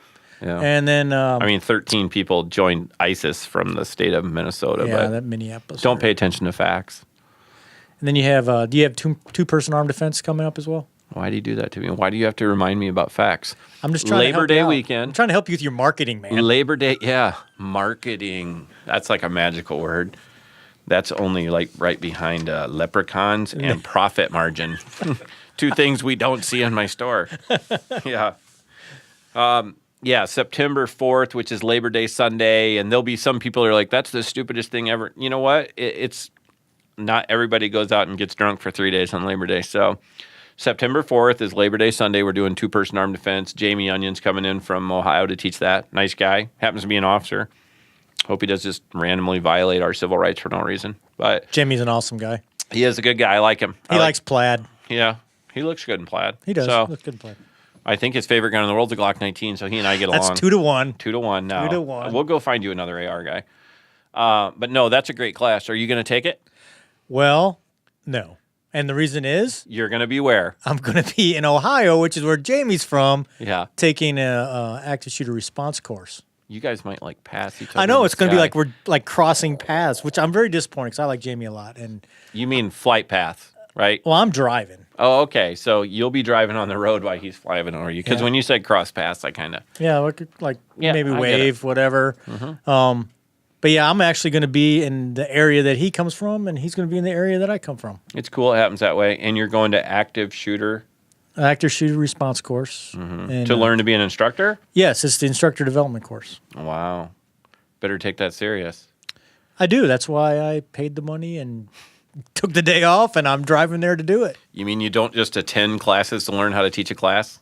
No. No, you actually go to instructor school. That's an amazing idea. All right. And we will definitely take that class forward and help some people. I look forward to it. Yeah, I'm looking to implement some of that over the winter. I'm going to keep you busy doing that. Yeah.